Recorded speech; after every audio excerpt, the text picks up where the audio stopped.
Hi, welcome to Beginning Cello Lesson 1. The first thing you need to learn is how to assemble your instrument together. There's not really much to it, but in a cello, you do have this kickstand down at the bottom.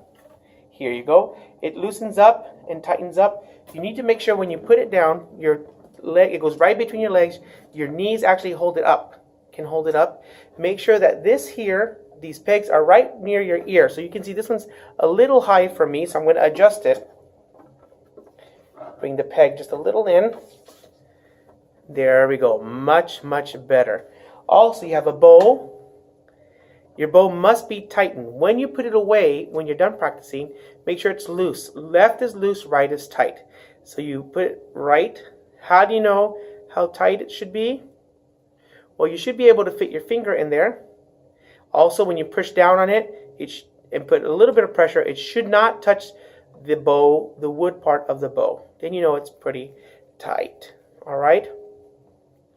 Well, the first thing we're going to learn are our string note names. Our lowest note is here. That note is C. The next note is here. That note is G. The next note is here. That note is D. And finally, our top note is A. How do we remember that? Well, here's a really easy way to remember. Just remember we say, cool guys dance a lot. Try that with me. Cool guys dance a lot. Try it again. Cool guys dance a lot. All right? So you can pause this video at any time so you can practice doing that. You need to remember. The first note we're going to be learning, though, is open G or open D. I'm sorry, open D is the first note we're going to be learning, which is this one. And that is A. How do we hold our bow? Well, when we hold our bow, we make sure that we hold it in and our wrist is somewhat straight. It's very important, I'm going to stand up, that when you're playing, that you keep this parallel to this bridge. You see the bridge right here? So in other words, you're not playing down, you're not playing up. And make sure you're not playing above the fretboard. Okay, so you want to play right about here, and you're holding your bow correctly. So when you're making that noise, or that sound, not noise.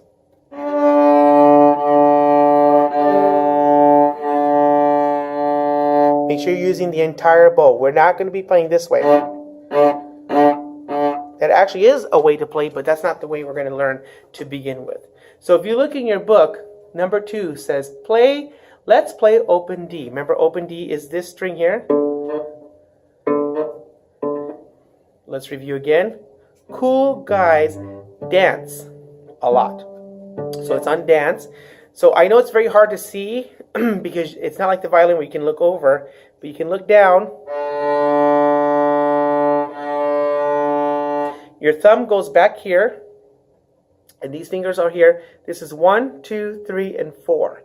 You notice there's no tape on number 2 yet. Eventually you'll get a tape there, but this is the first position of the cello. So let's look at number 4. We're going to say it as we play it. 1, 2, 3, 4.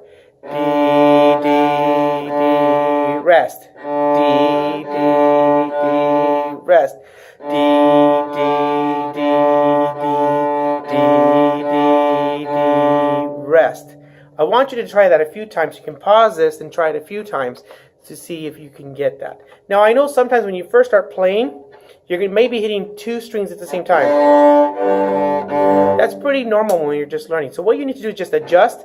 You can move your bow up or down a little bit. So here is, I'm going to play D. See, and I'm accidentally hitting another. You hear 2 notes. It shouldn't be sounding like that. Just adjust your bow just a little bit. Make sure that your strings are flat onto the strings. Your bow is flat onto the strings, not sideways, but that it's flat right on. Let's look at number 3. Let's play open A. Open A, remember, is, let's review, cool guys dance a lot. So open A is right here. It may be a little tricky because seems like you have to reach far around. Again, remember you're playing parallel to the floor. Let's try number 3. Let's say it as we play it. 1, 2, ready, go. A, rest. A, rest. A,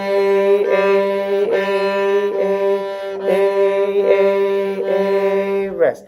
Again, remember to use the entire bow. Don't just use part of it. Don't just go like this. Make sure you're going all the way. All right. Let's look at number 4. We're going to integrate both open notes together. Now you notice in your book it says P-I-Z-Z. That means pizzicato. That means plucking. If you want to pluck the first time through, that is fine. We're not going to do plucking in class because I want you to develop your bow skills as quickly as possible. Remember, we're holding our bow. Okay. Our thumb here. Flat onto the strings. Let's look at number 4. We're going to start with D, D, D, then go A, A, A, and so on. Follow along. We're going to go slow, and you can repeat the notes as you play them. 1, 2, 3, 4. D, D, D, rest. A, A, A, rest. D, D, A, A, D, D, D, rest. Excellent job. Now let's look at number 5. Again, always say the notes as you're playing it. It's really going to help you remember. Remember, in the bass clef, our notes are a little different than when we played recorders. We played in the treble clef. The bass clef notes are as follows. The line notes are good boys do fine always from the bottom to top. The space notes from bottom to top are all cows eat grass. Except for dead ones, of course, we like to eat them. Well, at least a lot of us do. So again, our line notes on the bass clef from bottom to top are good boys do fine always. And our space notes from bottom to top are all cows eat grass. We need to really practice that on your yellow flashcards, just the bass clef. Look at number 5. Let's do that one together. We're going to say the notes as we play them. Here we go. 1, 2, 3, 4. D, D, D, A, D, rest, A, rest, D, D, A, D, A, rest. I know that may be challenging, but once again, practice, practice, practice. And speaking of practice, make sure you're logging your practice log at the beginning of your book. It will be checked on a regular basis, and you do receive credit for it. So at home, I want you to practice number 2, 3, 4, 5, 6, 7, 8, and 9 for your homework. Because starting on number 10, we're going to start playing the note G on your D string. All right? So each finger, this is number 1, 2, 3, and 4. If you want to go ahead and look at that, I encourage you to do so. I want you to really move at your own pace, but really put a lot of effort into practicing so that when you come to class, you're ready to play. Again, if you have any questions, don't hesitate to raise your hand. Say, hey, Mr. Ocaña, how do I do this? Or what's this about? Or why did my bridge fall off? Now, this bridge, speaking of bridge, does come off fairly easy, so don't tighten. Do not mess with these pegs or these little tuners here. Mr. Ocaña can tune your instrument for you, so you don't have to worry about that at all. If the strings break, they are a little pricey, so you want to be very careful that you're not messing with that. All right, I look forward to seeing you in class. I'm excited for you to play the cello. It's a very beautiful, beautiful instrument, and I know you're going to enjoy it. We'll see you in class.